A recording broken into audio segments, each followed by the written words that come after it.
नमस्कार, मेरा नाम है साजिब और आप देखना शुरू कर चुके हैं next nine news political bite. देखिए, मनोज तिवारी एक बार फिर से चर्चा का केंद्र बन गए हैं। जी हाँ, मनोज तिवारी ने एक बड़ा बयान दे दिया। मनोज तिवारी ने कहा है कि मनीष सिसोदिया के जान के दुश्मन जो है वो केजरीवाल बने हुए हैं और मनीष सिसोदिया को जान से मरवाने की साजिश रचने का काम भी केजरीवाल करते हुए नजर आ रहे हैं। जी हाँ, मनोज तिवारी का जब जिक्र कर रहे हैं तो जो है मनोज तिवारी के इतिहास को भी देखना होगा कि किस तरीके का उनका इतिहास रहा है। देखिए, जो है एक्टिंग जो है यहाँ पर आप कह सकते हैं कि वो कला के क्षेत्र से आए हैं।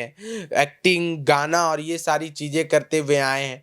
तो मनोज तिवारी की जो अभी राजनीतिक बयान देते हैं उसमें भी कहीं ना कहीं जो है बातों को घुमाना और इन सभी चीजों में उनकी एक्टिंग नजर आती है। लल्लन टॉप में एक इंटरव्यू देते हुए सौरभ द्विवेदी के साथ इंटरव्यू देते हुए सौरभ द्विवेदी के तीखे सवालों पर जिस तरीके का गोल मटोल जवाब देते हुए मनोज तिवारी नजर आ रहे थे, उससे साफ सीधे तौर पर पता चल रहा था कि राजनीतिक तौर पर परिपक्व होने में अभी मनोज तिवारी को काफी ज्यादा जो है यहाँ पर समय लगेगा। और भारतीय जनता पार्टी में तीन ऐसे नेता, एक मनोज तिवारी, एक रवि किशन और दिनेश लाल निरहुआ, जिनके बयान जो है लीक से बिल्कुल हट करके होते हैं। अभी रवि किशन को देख लीजिए कि रवि किशन के जो बच्चों पर जिस तरीके से आज तक में सवाल पूछा गया था, उन्होंने अपने बच्चों को लेकर के कहा कि उस समय कांग्रेस ने कोई जो है जनसंख्या कानून नहीं लाया, इस वजह से जो है मेरे 5 बच्चे, इस वजह से कांग्रेस पर इसका आरोप मर दिया। तो राजनीतिक परिपक्वता वाला एक नेता अगर इस तरीके का बयान देता तो एक बड़ी बात होती, लेकिन जो फिल्मी जगत और जो है एक्टिंग जगत से जो लोग आ रहे हैं तो उनके बयान में परिपक्वता जो है अगर आप तलाशने जाएंगे तो दूर दूर तक आपको नहीं मिलेगी। फिर वहीं आप दिनेश लाल निरहुआ को देख लीजिए। दिनेश लाल निरहुआ का बयान असली यादव देश के बाकी सब अखिलेश के। तो ये सारी चीजें जो है देखने को मिलती है। लेकिन दिल्ली में अभी मुख्य रूप से विपक्ष के रूप में नेता जो है वो मनोज तिवारी, और मनोज तिवारी ने एक मनगढ़ंत बात एक बार फिर से कह दी है।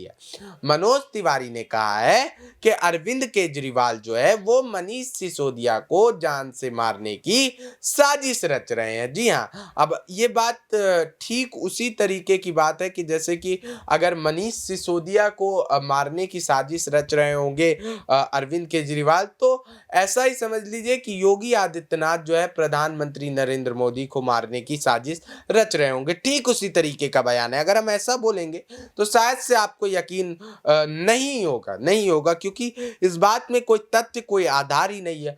और जब बिना तथ्य और आधार वाली बात अगर आप खोजने जाएंगे तो मनोज तिवारी और दिनेश लाल निरहुआ और रवि किशन जैसे नेताओं के बयान जो है वो आपको जरूर सुन लेने चाहिए। तो एक बार मैं आपको जो है हम लोग मनोज तिवारी का वो बयान सुनाना चाहेंगे जिस पर जो है उन्होंने केजरीवाल पर आरोप लगाया। क्या कुछ कहा उन्होंने, उनका बयान सुनिए। मेरा माथा इस बात पे ठनक रहा है कि कहीं मनीष सिसोदिया के खिलाफ अरविंद केजरीवाल कोई साजिश तो नहीं कर रहे हैं।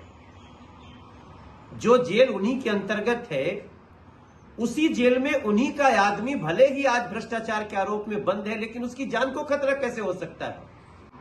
क्या अरविंद केजरीवाल के राज मनीष सिसोदिया बता न दें, इसलिए मनीष सिसोदिया को सही में उनको जान से मारने की या उनको नुकसान करने की अरविंद केजरीवाल की कुछ साजिश चल रही है?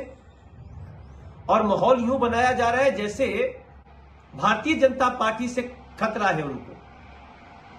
मैं दिल्ली के प्रत्येक व्यक्ति को यह बात इसलिए बता रहा हूं कि आपको याद होगा पीछे जब इनके सत्येंद्र जैन भी जेल में थे तो कोर्ट में कहते थे हमारी याददाश्त चली गई, लेकिन जेल में मसाज मिलता था उनको। बड़े बड़े डॉक्यूमेंट्स उनसे शेयर होते थे, डिस्कस होते थे। क्यों? क्योंकि जेल दिल्ली के मुख्यमंत्री अरविंद केजरीवाल के अंतर्गत है।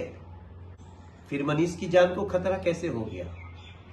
क्योंकि भ्रष्टाचार पे केस चलना एक बात है और किसी व्यक्ति को वो राज उगल न दे इसलिए उसको रास्ते से हटा देना एक दूसरी बात है और बहुत चिंता की बात है।